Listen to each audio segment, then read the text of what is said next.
Своевремено ние бевме првите во Македонија кои почнаа политички подкаст. Сега конкуренцијата е голема. Што е во ред?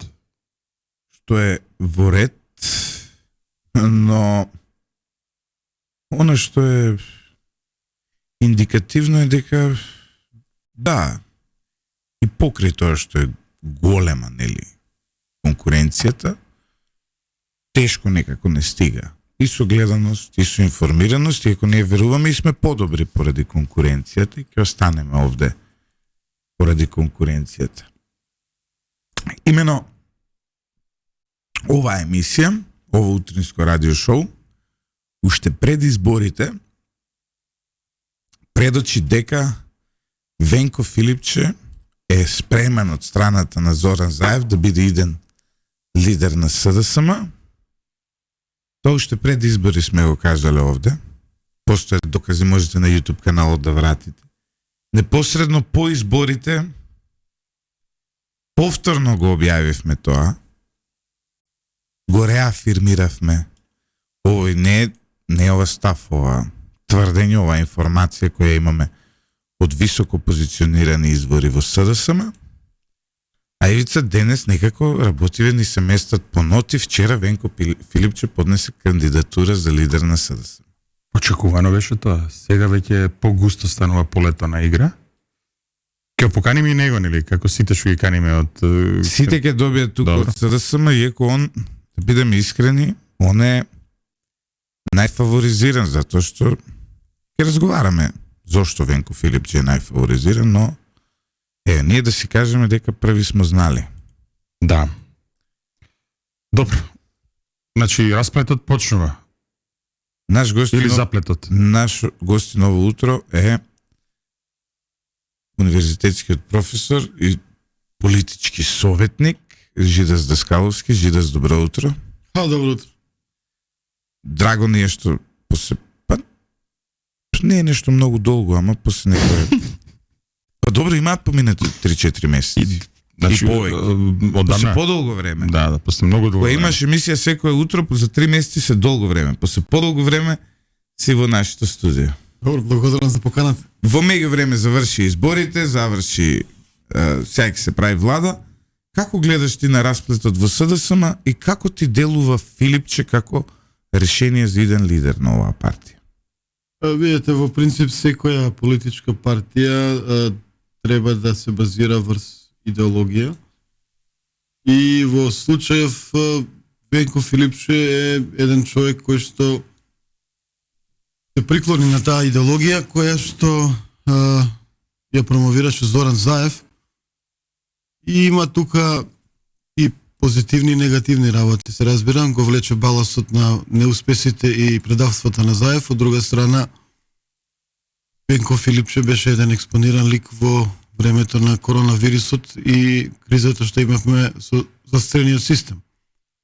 Таму имаше огромна популарност, која што потоа постепено паѓаше. Значи, за конкуренцијата во СДСМ е еден фаворит, како што сами истакнавте.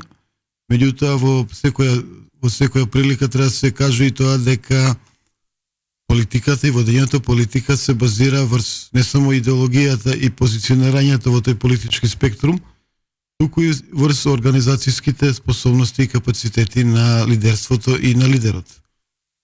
Венко Филипче има политичко искуство, има и професионално искуство кое што е на некој начин сврзано со менеджментот.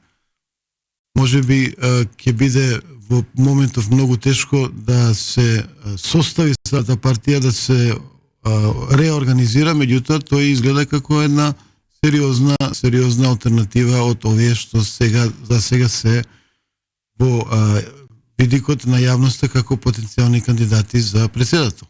На СДСМ. Јас сега ќе бидам малку брутален, таква ми е работата. Новинарството е брутална професија, каде што за да бидете добар, вие мора искрено да им ги кажувате работите. Бруталната реалност е дека за да водите политичка партија, вам ви требаат многу пари. Особено голема политичка партија која има 50 на 60 на штабови низ државата, која има местни комитети, која има комисии, која има вработени, не знам, за аналитика, за комуникации, за озона, тоа кошта многу, генерално. Кошта најмалку 2 до 3 милиони евра годишно, според некои мои менаџерски проценки. Тие пари, за да ги најдете, треба вештина. Сега само во овој момент може да го преземе само некој кој има пари да го финансира.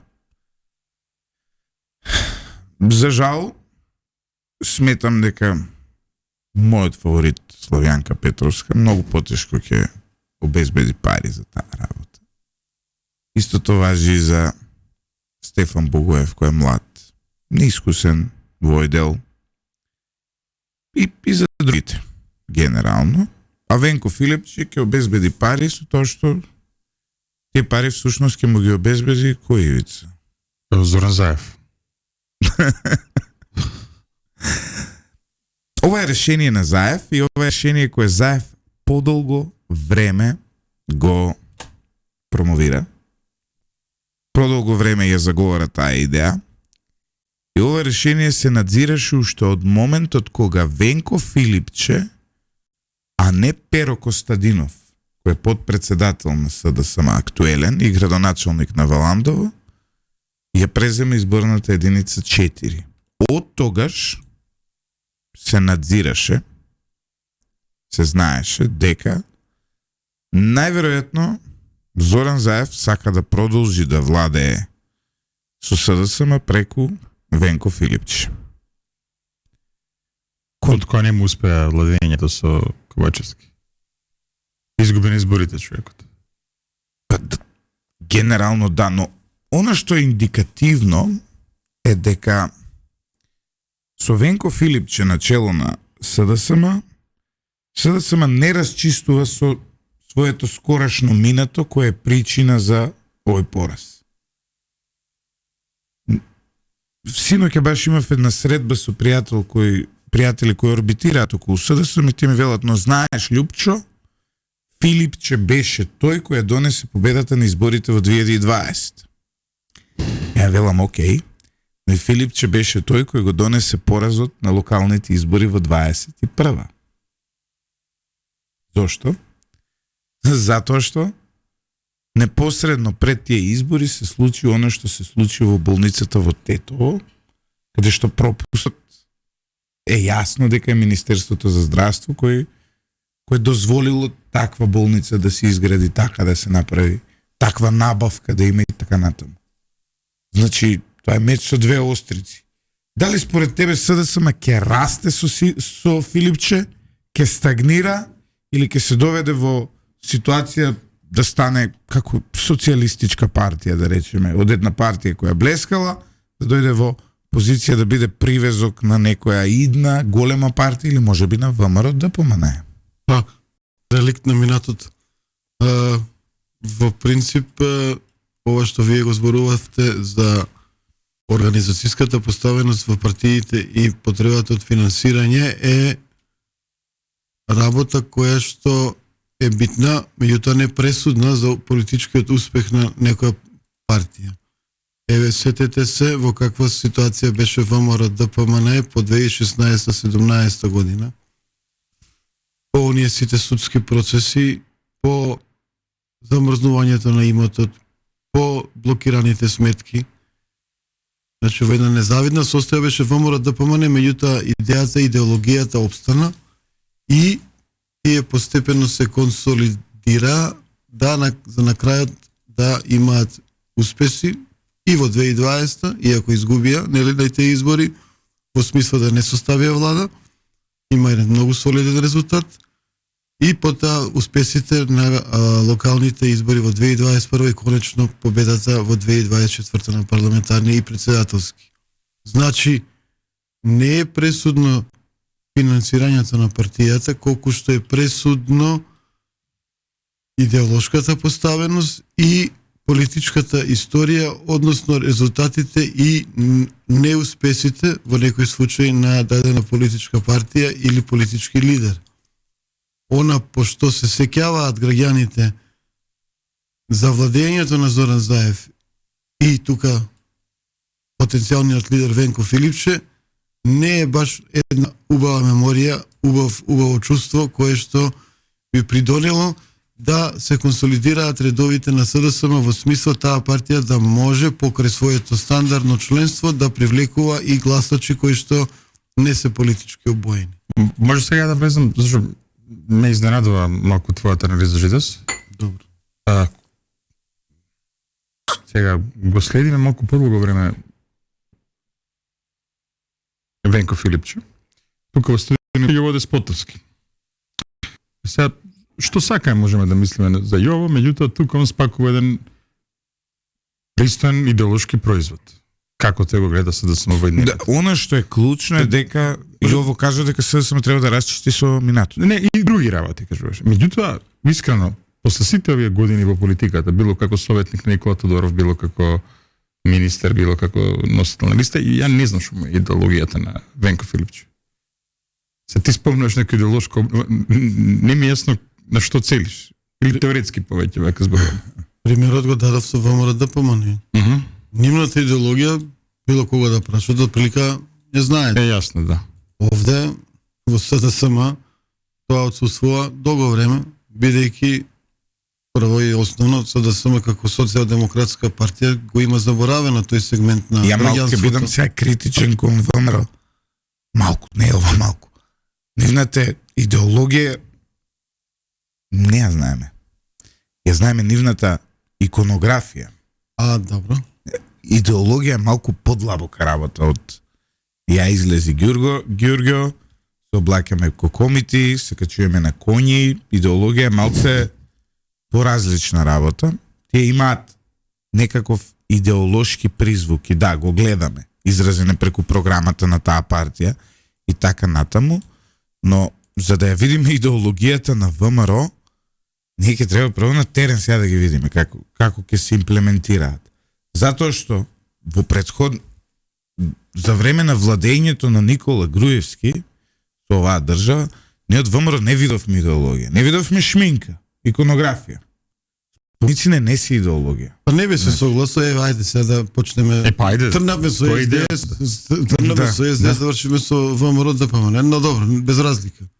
Имаше и во времето на Груевски точна демохристијански доаѓа партијата. Сетете се за обидите на таа влада да влијае врз катастрофалната демографска ситуација во Македонија. Сетете се за обидите за реформи на пазарна основа каде што некои даноци беа намалувани и некои даноци беа ставани во иста категорија без да има степенување или без да има посебен пристап кон одредени категории.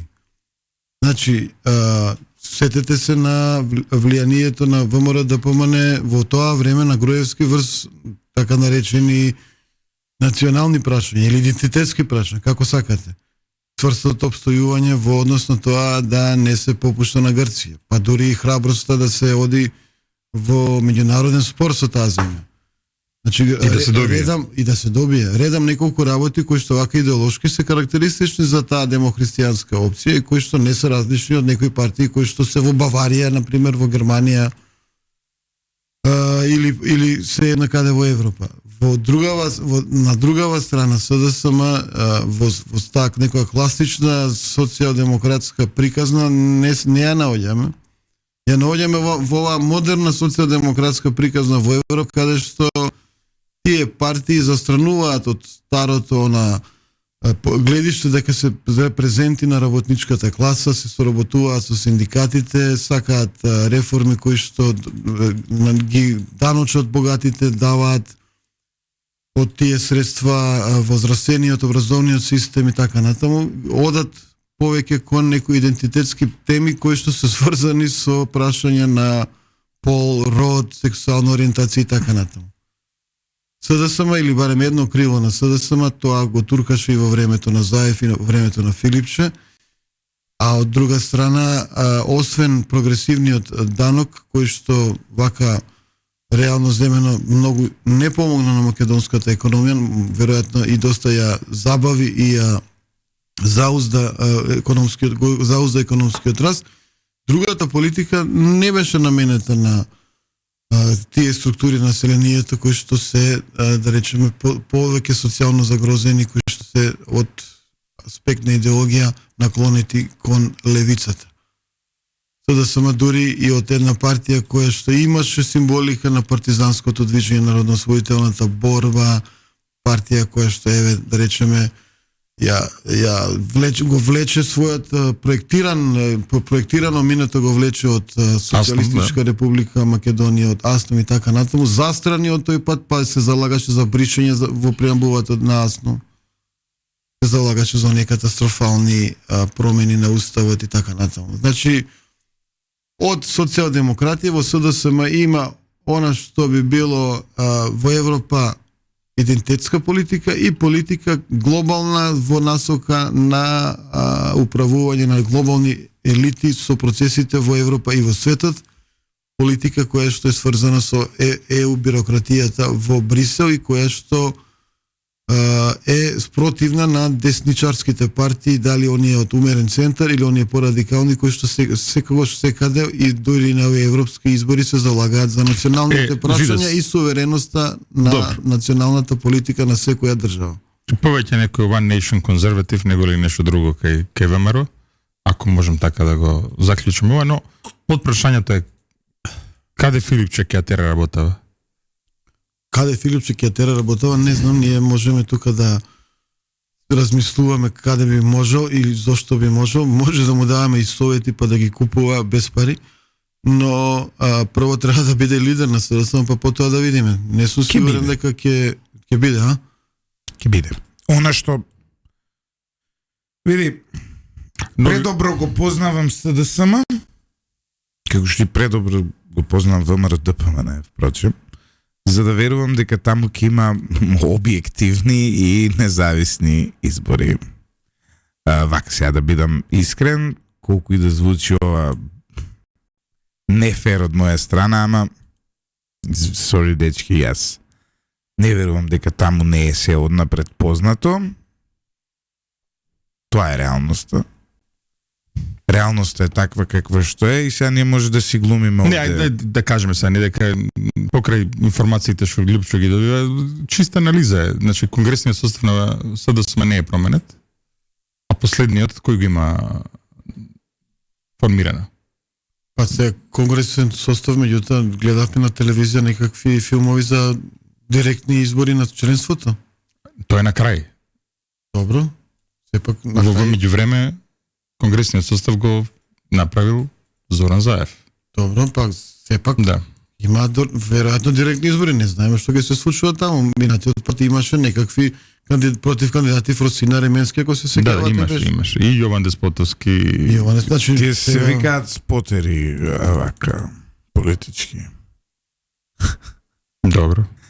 Ја малку сум, можеби, брутален во целова работа, но јас искрено не верувам дека таму е можен. Исто како што колку луѓе гласа се сеќаш за Димитар Ковачевски? 40.000. Се 40.000 гласа за Ковачевски на внатре-партиски избори, а 160.000 гласа за надвор-партиски избори. Мислам, Нелогично е, да. тотално нелогично и тотално јасно дека станува збор за фрод, односно за избори кои веројатно резултатот на крај на ливче харта или во некој Excel се пишува, никој тоа не ни брои, не ни гледа, затоа што не може вие да освоите 40.000 гласа на внатре-партиски избори и 150.000 на надвор-партиски избори. Значи секој ваш член, секој трет гласач ваш да е член ваш на партијата, такво нешто не постои. Се согласуваме нигде во демократијата. Еве ако земете внатре-партиските избори во Велика Британија што ги имаат партиите, 1:30 е разликата, 1:50 доаѓа врзо. Добро, и таму е прашање на колку има демократија во тие внатрешни процеси, меѓутоа како и да е, сега ако претпоставиме, еве сме утврдиле победува фаворите или веројатен победник Филипче, што тој ќе прави во наредниот период, тоа е сигурно прашањето. Тоа е прашање, тоа е да го По мене одговорот. борбата ќе биде во нивното стато, така да кажам, во нивниот камп, во нивниот корпус на гласови со Максим Димитриевски знам. И делумно со левица, затоа што сепак левица се профилира како чиста левичарска партија која што си ги влече корените од марксизмот, па и од ленинизмот, па и од енверизмот. И во таа насока ќе биде веројатно најинтересен надпреварот таму. Веројатно со дека СДСМ ќе може да направи некој посериозен резултат на наредните избори кои што ни следат, а тоа се локалните, по мене е многу мала. Значи ќе се обиде Филипче да консолидира внатрешно партијата, организацијско, финансиско, логистички, идеолошки, да излезе со нека приказна, да успее да го совлада Максим Димитриевски конгломератот околу Апасиев и Левица. И што не? Ја мислам дека Филипче е во моментов класичен борец за слобода. Чија слобода? Своја слобода. Своја слобода. Значи, доколку Филипче не стане лидер на СДСМ, со оглед на работите што имаат правено во Министерството за здравство за време на неговото владење, Филипче има сериозни шанси да биде во една незавидна состојба. Добро, пратеник ли? Не пратеник само, може да биде абсен. И се може ли да биде абсен? И како пратеник? Мора да му земат имунитет. Ти му земат тоа 3 дена му земат работа. На имунитет. Крстом Муковски како му зема имунитет? Добро, ма тоа е малку ќе се согласиш. Што? Орудие кое што Не е се тоа, треба многу ретко не е да се тоа употребува, орудие. знаеш. Значи ние зборуваме за човек во чие време има сомнителни тендери кои вредат стотици милиони евра. Ние имаме такви модуларни болници кои се ѓубре како онаа што изгори низ Тетово уште неколку во државата. Ние имаме скандал со онкологија кој до ден денеска немаме некое така обликувано решение кој е крив, што е крив. Ние имаме ист таков скандал на хематологија, ние имаме ист таков скандал на кардиологија, ние имаме ист таков скандал скоро на секоја клиника во Македонија. Ние имаме систем. Добро, и поентава што? Се спасува од прогон. Да, со тоа што е лидер и секој негово апсење би представувало притисок врз опозицијата. Јас не гледам така, Липчо, мора да ти кажам. Сега за малку ми е, знаеш, тие приказни ги слушам исто и за други кандидати на СДСМ. Мислам дека е дел од оваа наша внатрешна политичка борба, знаеш, обид да се отсрните некој човек. Толку високо во системот некој не би се качувал за да бега од прогон. Бар ја така не гледам. Мислам, премногу е. Некако. Ја мислам дека со Венко Филипче Премногу е. Добро, еве и да е така, има лични мотиви да се спаси од некакви неправни, коруптивни, неумешни действија што ги има во здравството. Добро, во ред. И да е така, сепак гледаме што ќе се случи во едината. Јас кажав, ќе се обиде организацијско, финансиско, логистички и идеолошки да ја крене партијата.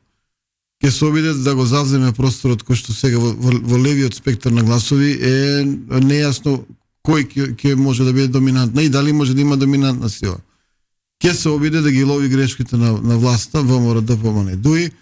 Ќе се обиде да има некаков пристоен резултат на локални избори, знаејќи дека таму нема некоја светла иднина. И повторно ќе кажам, ќе чека нова шанса дали на наредните парламентарни или за тие на понаредните, како да кажам, во 2000, како би дошло тоа 2032 дури, за да се врати на власт, затоа што во политиката вечно не може некој да владее. Освен во Мексико кај што владеа или во Јапонија кај што владеа 3-4 децении, во Македонија не сме имале таква ситуација да една партија владее повеќе 3 мандата, еве, со Груевски ВМРО победи на 3 избори, ако тоа не беа целосни мандати. Значи, тоа е генералната приказна да на некој начин опстои во наредниве 6 до 8 години и да дојде до ситуација да победи на парламентарни избори. Еден слушател ми вели Златев слаб прогнозер си пред изборите рече дека Стеван нема да се кандидира за председател. Видиш, сите податоци и сите анкети на Стеван му покажува дека не треба да се кандидира А не за послушал. председател. Ти си кажал. И Ти си кажал, тој не послушал. не само ја, него му кажа, е многу по упатени од мене во тие бројки. Проблемот е што и Стево не сакаше да се кандидира, но што го натера да се кандидира не е енигма до ден денес. Една од теориите е дека Стево го натерало ветувањето дека по изборите ќе биде лидер на СДСМ. А кој му ветил? Зоран Заев. И го излашал сега. Па, знаете, доколку имаше Стево Пендаровски 200.000 гласа повеќе од неговата партија, доколку стигнеше на некоја бројка тука приближно на 400.000, па изгубеше 450, 460 на 400, објективно, тој ќе ги имаше бројките за да стане лидер на СДСМ. Така е. Сега има колку? 80.000 повеќе. Не е тоа нека голема Сега нема бројка, математика, го нема оној бранот да речеме да, овој е идниот лидер на СДСМ. Сега професорката Силјановски има 460.000. 560.000 гласа, а он има... Те коригира еден наш редовен слушател, на 4 избори победил Умбра. Добро, благодарам. Да. Али добро, тоа што се превремени ние за цели мандати не може да разговараме 4. Бе, добро, ма победил си. Во Британија како им ги броиме? Па може да кажеш на 5, 6, на 4, 6, 8, 11, 14. Не, парламентарни. Добро, парламентарни ги изборам. Да. 6, 8, 11, 14, па и 2016 со тоа што не успеа да се остават владата. Да. Но ајде нешто поинтересно. Ај чекај поинтересно бе, Дуи. Да тргнете со позиција. Дуи стандардна ваша тема, драг колега Боцевски. Да. Па види се, има тука љубов некоја. Немој да влезеш да ја реформираш. Уште тоа ми фали. Уште тоа ми фали. Не. Уште тоа ми фали. Не, тоа е добар проект. Реформирање на Дуи. Значи, кај тргнале Дуи? Зашто знаат ли они каде терат? Сега Дуи се отприлика во она состојба која што беше ВМРО во 2016 година и 2017 година. Значи, М се победници на избори, М се јасно шутнати на страна и ќе бидат опозиција. Малку од малку ќе се пренемагаат, што се вели народно, ќе протестираат, ќе изразуваат незадоволство, може и да потрае тоа, но на крајот на денот ќе треба да се погледнат во очи и да видат што ќе прават во иднина со таа партија, која што освен национал-романтичниот филм, друга некоја продукција и програма немаше. Лута, едно време се обидува да бидат зелена партија, следејќи некои европски трендови, зелена агенда на Европска унија и така натаму. Па потоа беа промотори со Бујар Османи на европски пат, на доминација на политичката сцена во Македонија со европска приказна. Јасно е дека нивните структури во партијата се од различни провиненции, тоа е еден збир на различни интереси и групации кои што не знаеме во која насока ќе трнат, затоа што во принцип, како што спомна Златев за можното коруптивно работење на Филипче и сите оние афери што ги спомна, за Дуи тука има по 10, да речеме. Многу повеќе скандали кои што постепено, доколку има квалитетни истраги на обвинителствата, можеби ќе доведат и до судски прогон и судски разрешници за неказливоста на Дуи и нивните функционери, односно за незаконското нивно работење. Тоа прочистување, значи, прво тамо треба да се види, а потоа да го фатат патот на сериозна политичка партија која што ќе има идеологија, а да не биде сврзана повторно, ќе кажам, со тој национал-романтичен дух за представа кај албанците во смисла. Можно ли е тоа воопшто? Тргање на 2001 како единствен наратив кој што тие може да го имаат да освојуваат гласови. Дали може некоја партија на албанците во Македонија да има друг Да. наратив и идеологија од ова што ја кажувам? Знам дека звучи ова што го кажувам. Некој може да ме обвини за се и се што, дека гледаме на работија, но јас не гледам ниту една албанска политичка партија која е без национал романтизам а во однос на македонските политички партии па на прсти се бројат оние кои се со националниот македонски романтизам. Има на пример и такви како ВМРО-НП кои имаат бугарски национален романтизам. Ние сме имаме и СДСМ. СДСМ е национал романтична партија, но СДСМ имаат грчки национален романтизам во себе. Не, повеќе цврџански има. Сега немој ти тој нов идентитет на поделби, не се они северџани. Што се? Што се? Они се македонци со поинаков поглед кон евроинтеграциите. Значи Каков е тој се? Чекај, вие од ВМРО сакаат да идеме во Европа и тоа е јасен. А каков е вториот поглед сега? Овие сакаат да идеме во Европа и по цена да не отидеме во Европа. Тоа е малку различно. Добро. Да отидат некои други место нас во Европа. А на крајот во денот Зоран Заев е во Европа.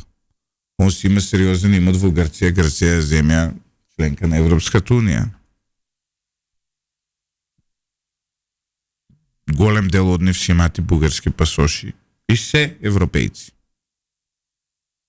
А прашањето сега е за албанците или за СДСМ? За албанците. За албанците могуче ли е да има албанска партија без национален романтизам? Како во Европа што има партии кои се базирани на регионални идентитети, национални идентитети на малцински групи кои што во секоја прилика се обидуваат да ги промовираат правата на таа заедница, така и во Македонија албанските политички субјекти тоа го прават, меѓутоа во принцип немаше досега, барем не видовме некоја идеолошка профилираност, лева, десна партија, центристичка, либерална, конзервативна, така натаму. Во принцип дуи, да речеме, биле најекспонирани национал-романтични албански политички субјекти во Македонија, меѓутоа имаат конзервативни структури и конзервативна идеологија. Сега, овој конгломерат од 4 партии кои што се вика коалиција вреди,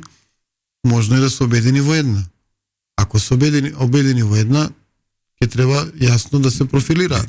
Познавајќи го однесувањето на голем дел од политичките чинители во Влен, ја мислам дека поголеми се веројатноста да се разедини во 16 од да се обедини во една.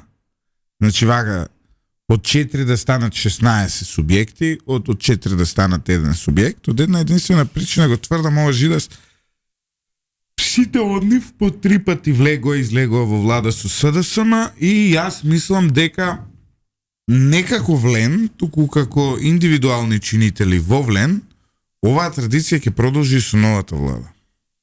Влези излези? Да, од една единствена причина што овие луѓе сите си имаат некакви амбиции, но никој од нив нема реален приказ колку вреди на политичкиот пазар. Тоа е суштината. А суштината е дека тие вредат на политичкиот пазар само како Влен. И ова е многу интересно. Затоа што се обедини и направија енергија, тие освојат 14 пратеници. Доколку сите овие одеа едно засебно, ќе беа сите на границата 1-2. И со гласува сливице со овие. Што знам? Пример, алтернатива немаше да добие пратеник. А сега има председател собрание. Добре, и ги обедини сите можни расположиви сили таму, значи тука беше изјаден селас од неговата фракција или, не знам, Алијанса за албанците, тука беше и Мендух со некое старо членство кое што се уште профитира од неговата политичка популарност, па бошќанска, па ромска, па турска партија. Не е дека овој другиот Европски фронт беа кохезија и обединета некоја политичка структура и таму имаше, значи генерално има огромна расцепканост во албанскиот политички спектар и прашањето е зошто тоа така. Едно е ова твоето, вашето, Златев, што го коментирате, постојаната борба, желба и присуство во власта, што носи лукративни позиции, функции и така натаму, а другото е тоа што ниеден од тие албански политички субјекти не се Нема цврста јасна идеологија. Значи, дали има граѓански слој во Македонија од албанци, средна, висока класа кој што може да се профилира како во Германија, да речеме, десно либерална партија некоја. Дали има доволно прогресивни млади сили кои што би можеле да се профилираат како зелена партија, како што има и пак во Германија, ќе кажам. Имавме локални избори во Тетово, имаше една коалиција, не знам дали се сеќавате. Да, имаше тоа. Значи, постојат можности за зошто да не одиме со класичен во кај православно христијанското население и во Европа, уште раз да споменеме, имате демохристијански. Зошто да нема конзервативна исламска партија во Македонија? Од дали е демократско братство, тој принцип, дали е нешто друго? Мислиш на муслиманско братство? Да, муслиманско братство. Дали, значи, во принцип има простор и треба да го се завземе. Не го завземаја затоа што Дуи беше првите, број 1 со национал-романтичкиот мит, а ова што е друго е за власт, за позиција на власт. Меѓутоа, генерално, јас како што го гледав наративот да стапите на влен вреди, беа во полза на владење на право, справување со корупција. Од тој наратив сега може да одат, да го потврдат тој со правилно владење, со проверени кадри, успешни лица кои што ќе управуваат со министерствата, агенциите што ќе бидат ним зададени, и мислам дека ќе можат да се профилираат. Дали некој во насока на конзервативизам, некој во насока на либерална идеологија, некој во насока на лева социјалдемократска провиненција. Немаме ние, фактички, Дуи едно време кокетираше со таа идеја дека тие се социјалдемократската партија во Македонија, но дали воопшто нешто пробаа да влезат во европската фамилија на партии од таа ПЕС од таа провиненција, не пробаа, затоа што е јасно дека тука малку работите не се какви што мислеа дека ќе бидат. Мора да одиме со кратка пауза за... Не сам пред да одиме, не ти делува од тој дека не профилирана некаква алијанса по инерција од оние идеи на Арбен Джафери на времето?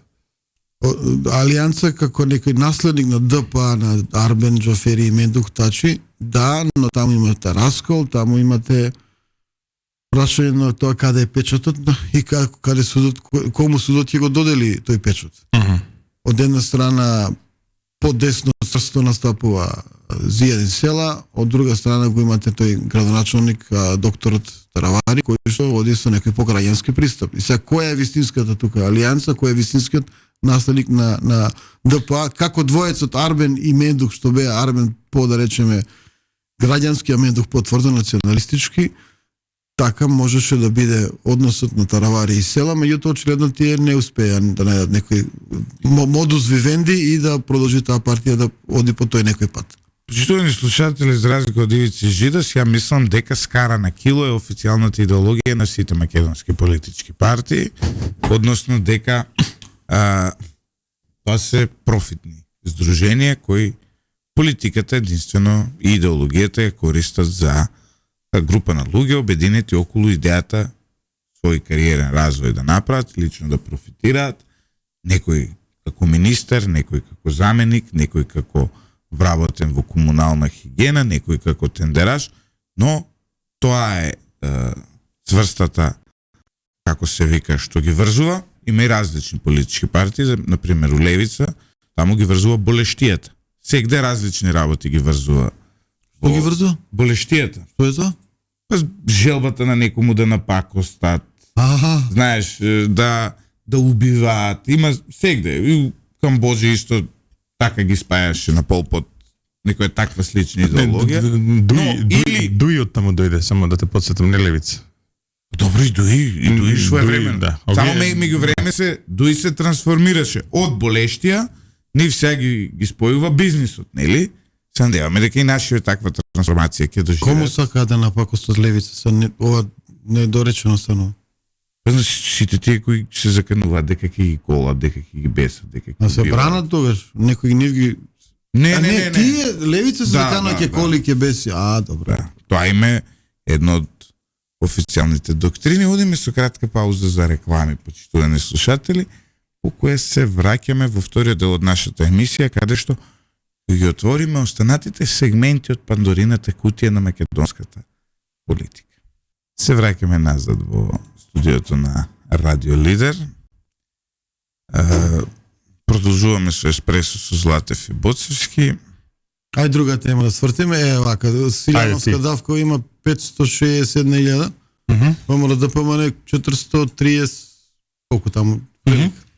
Тоа е 130.000 над. 430.000 има, тоа ви има. Добро. Силјановска давка има над 130.000 над ВМРО ДПМН. Од каде ти е гласаче? Чии се тие гласаче? Кој може тие да Види, вака се.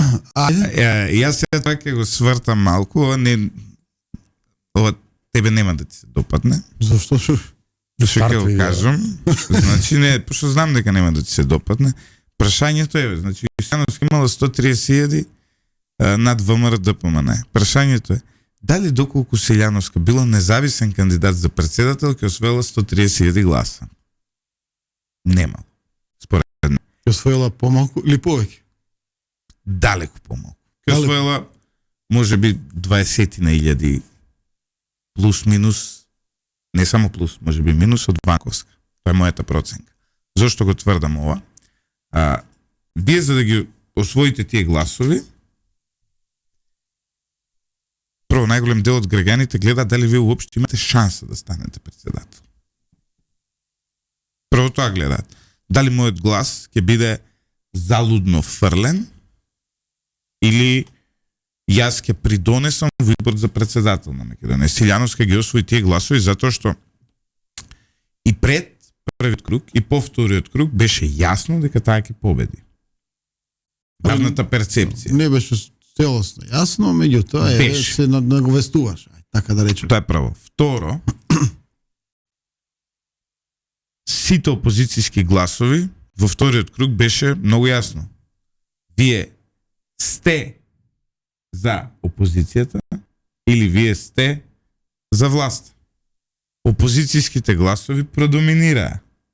Ако го видите резултатот во првиот круг, каде што опозицијата не беше обединета, каде што имаше повеќе кандидати опозицијски и во македонскиот и во албанскиот политички блок, ќе видите дека во првиот круг нејзиниот резултат беше нешто сличен како резултатот на ВМРО ДПМН во вториот круг. Прашањето?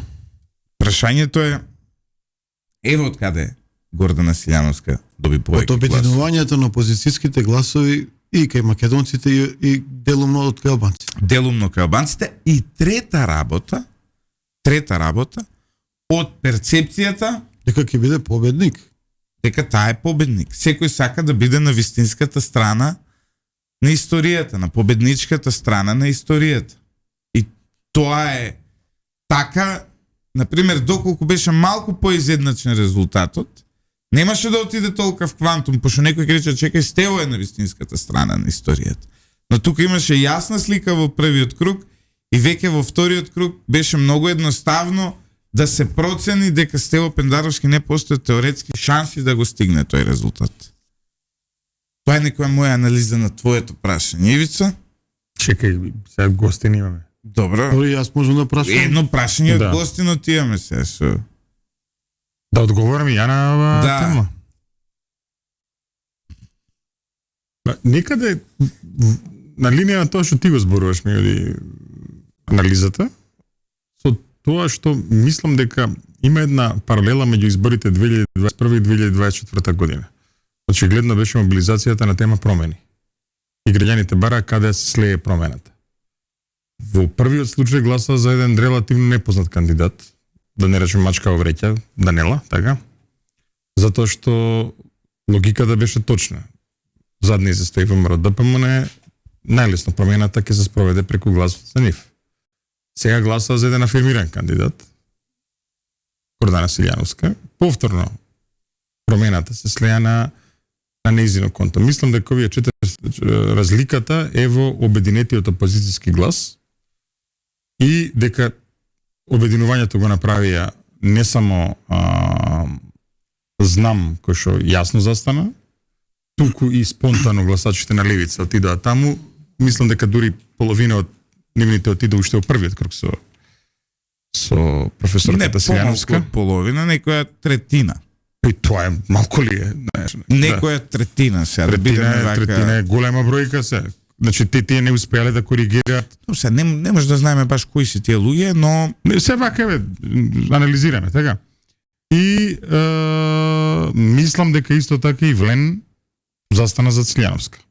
Тие што излегува да гласаат албанци во вториот круг, види, се тие што гласаат за Силјановска. математикиве велат дека дури и Дело Дуи гласал за Силјановска. Вака кога ќе ги ставите бројките на Кантар и кога ќе му ги ставите сите албански гласови на Стево Пендаровски, тој пак не стига некоја бројка која ја имаат албанските политички партии плюс СДСМ.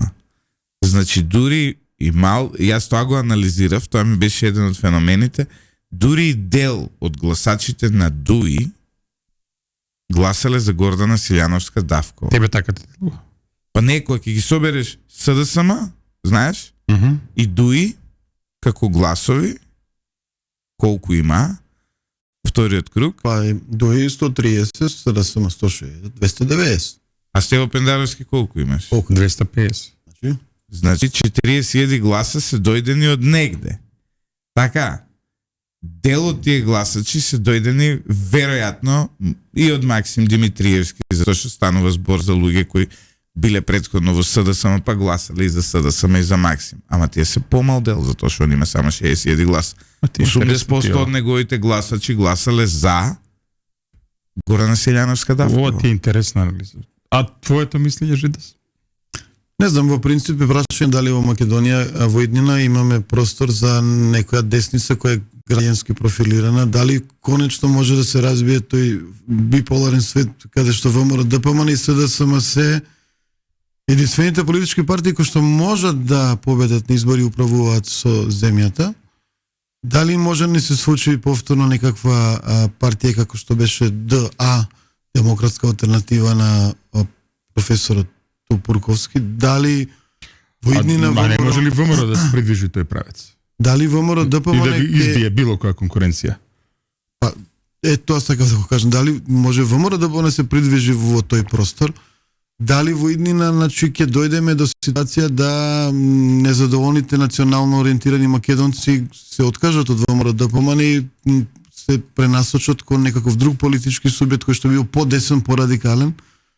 Предпоставувам дека движењето на ВМРО ДПМН кон центарот ќе предизвика доста незадоволство во десничарските елементи на Мислиш националистичките, ајде се по-конкретно. па ајде националистички, ајде Конзервативните не би ги изгубил гласови. Ама овие национално патриотско некој. ајде така национално да патриотско, ајде.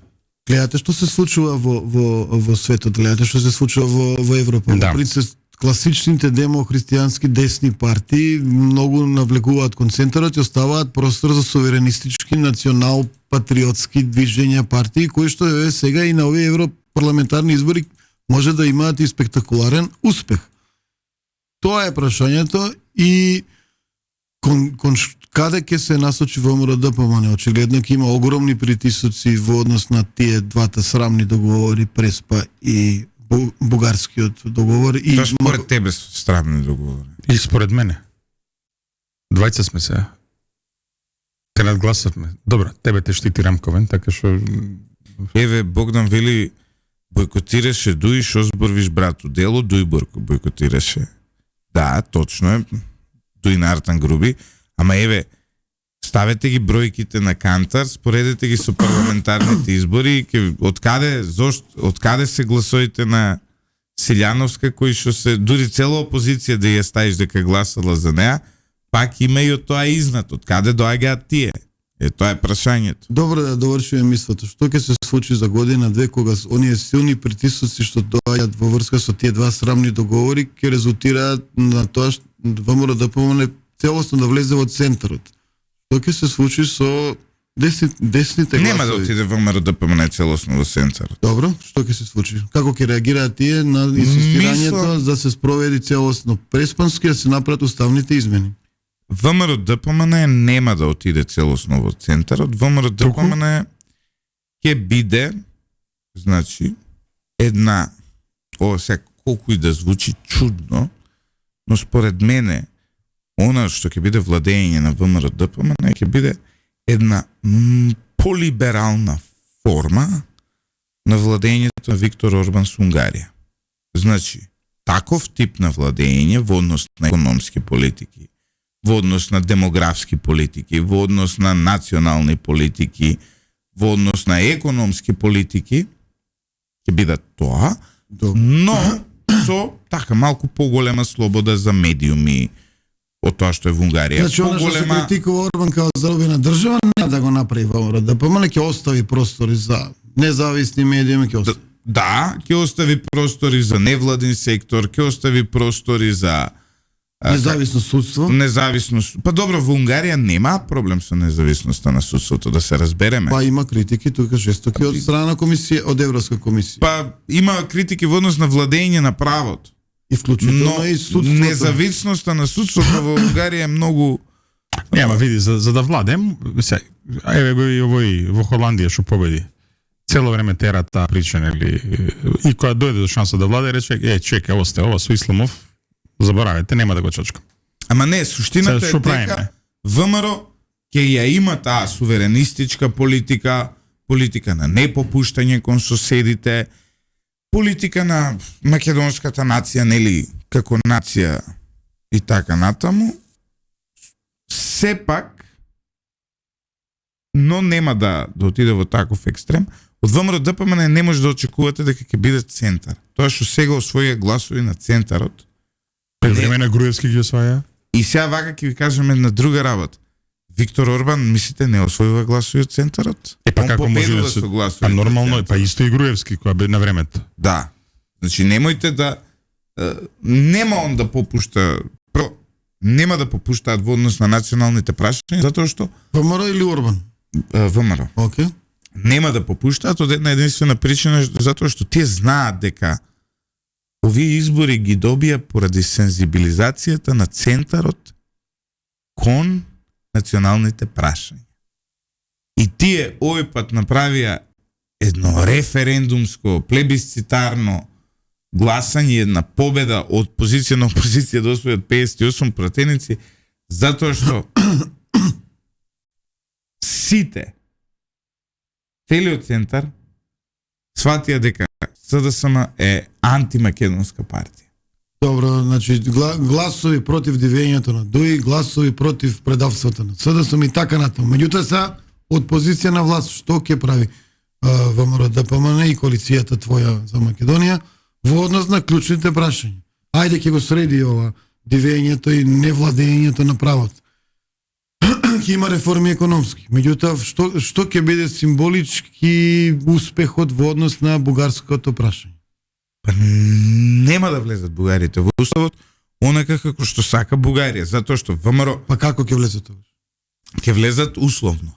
Односно со амандман каде што вели ова стапува на сила во моментот кога Македонија влегува во Европската унија. Некој закон за спроведување на док е во ред, тоа би било прифатливо за Европска комисија, ќе се откочи процесот. Небитно. Ќе биде прифатливо за македонскиот народ. На ВМРО ДПМН не му е битно, него гласа Европска комисија ВМРО ДПМН на избори. Така е. ВМРО ДПМН на избори го гласаат граѓаните. И доколку ВМРО сега ги стави бугарите во устав на начин како што досега тоа се договараше и преговараше и СДСМ сакаше да го спроведе, на наредните избори ВМРО ДПМН ќе доживее судбината на СДСМ можеби во поблага форма, ама ќе се врати на 280 гласа, 300 гласа. И ВМРО ДПМН се свесни за тоа, не се те идиоти луѓе таму тоа да го направат. Да направат политичко самоубиство, не. Нема да... И да, ама ја мислам дека научи лекцијата од претходното владење да не бегаат. Ја мислам дека овој пат не смее да бегаат од темата и сега ќе бара голема политичка вештина и голема политичка енергија да се влезе во процесот, ама да се влезе онака како што тие бараат дека бе опозиција. Значи, собрание, консултации, декларации, отварање на преговарачки процес, тоа не е едноставно. И тука се троши голема политичка сила и енергија, па и рейтинг. Но ако се направи како што не треба. Да. Но тие нема да влезат во позиција, сега ние ќе ги ставиме по секоја цена. Тоа заборајте. Не, се согласувам за тоа. Значи, тоа не постои. Тука се согласувам. Исто како што не постои муабетон сите како вика.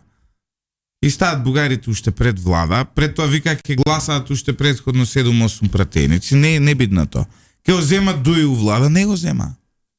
Значи тие сватија дека политиката на компромиси со народната волја е завршена. И тие за тоа победија. И се треба да се што мислиш ти за тоа? идиоти да го направат све спротивното од причината ради која победија. Нема да го направат тоа. Јасно е, ако сега можам за Ивица да говоря, јасно е дека... А ти ја стави тезата, сега заклучува, ајде. Да, јасно е дека ќе биде поставена работата на други основи и здраво ќе се бори ВМРО на коалицијата, владата, да речеме, и па и председателот, за тоа да се истрае и да се добијат постигнат одредени интереси кои што беа занемарувани во времето на владењето на коалицијата СДСМ-ДУИ.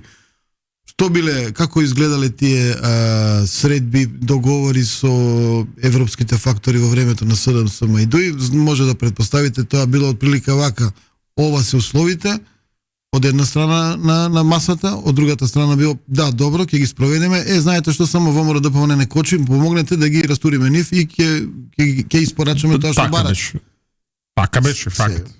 Сега веќе и во однос на внатрешна политика нема веднаш било какви услови да се прифаќаат без да се консултира собрание, опозиција, председател, па макар и тоа било во една дебата која што нема да донесе до консензус, сепак ќе има некаква дискусија, тоа го знаеме и од изборните програми на Силјановска Давкова, па и на ВМРО ДПМН, од една страна, а од друга страна сите правни моменти, сите правни аргументи ќе се истакнуваат и сите политички можни решенија кои што би биле во полза на Македонија и на македонците ќе се користат да се добие нешто. Дали ќе се преговара, договара со Бугарија директно, да се толкува договорот поинаку, да се толкуваат и да се затворат спорните прашања од така да речените записници, односно ги викаат протоколи, бидејќи во бугарска терминологија го превзеле, да. а всушност кај нас се тоа записници од меѓувладени седници.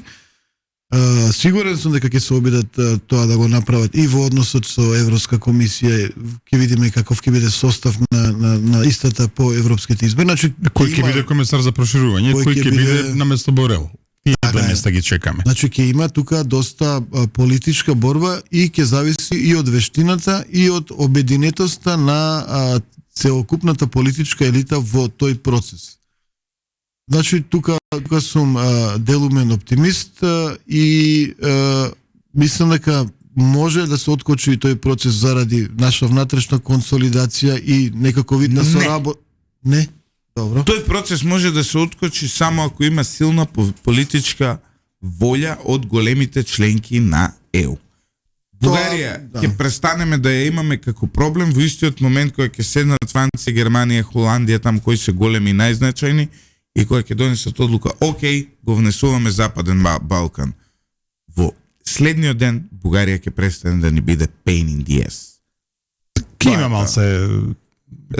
Ти реков ми рече, но... Повуци потегни. Повуци потегни, ама на крај ќе им рече, дечки, сакате пари или сакате да вето да ставате, и ќе речете, па искаме пари, па ако искате пари, ај. Значи, на крајот од денот така завршуваат работи. Сега, да бидеме искрени, и нас не блокира Бугарија. Бугарија е само, исто како што претходно не блокираше толку многу Грција. Зборувам за евроатлантски. Добро, Грција пак малце независна помоќна, иако и таа е целосно зависна. Кај помоќна е сега. Да, ама е па целосно зависна финансиски од ЕУ. Мок има, пари нема. Како да ти објаснам? Ние сме, затоа што големите сили не можат да се договорат, големите држави во ЕУ, сега големите сили е глуп збор, не можат да се договорат, ние сме жртва на тоа. Бугарија е само некаква маша што сега тука обработува. Кога не беше Бугарија, кој ни стави вето? Нас ни има ставено Грција вето, така беше.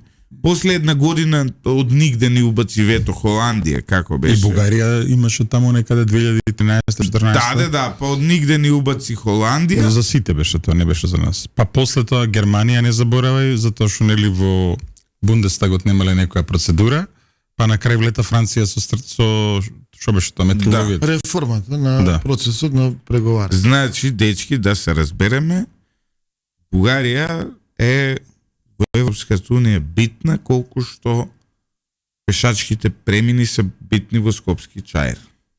Или патеките за велосипеди се битни во поголемиот дел од Скопје. Исто така, ако Значи- победи Борисов на изборите, ако успее да состави влада, тоа ќе биде магија и чудо, затоа што така се расцепкани бугарските политички субјекти и толку има мала волја за излезеност на гласачите. ти големо прашање. го следиш и бугарското општество одблиску. Така да кажем, ако овде имате демохристијанска ИПП, така наречена коалиција и во Бугарија има поголем простор за соработка. Реално земено Македонија и Бугарија е навистина гревото што не соработуваат. На крајот видовме дека и Србија успеа да се надмине себе си во однос на апетитите и позиционирањето кон Македонија, да ги реши сите прашања што ги имавме со неа. Ние немавме прашање со Србија. Црквата. Црквата е граѓански. Да, ама обременуваше се, да се разбереме. Црквата е као Сега Обременуваше вие се. имате од 90 години Шешел што изјавува и како се однесува Милошевич, никакви преговори можни за подоба на Македонија.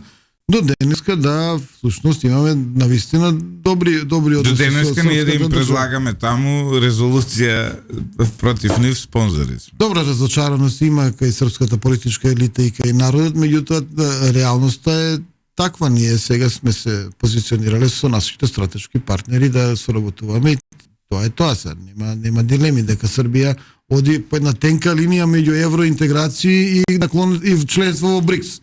Што малце неодржливо, ама добро. Тоа е неодржливо и не знам како ќе си го решат, меѓутоа можеби само купуваат време да видат каква ќе биде подготвеноста на ЕУ, ова што вели Златев.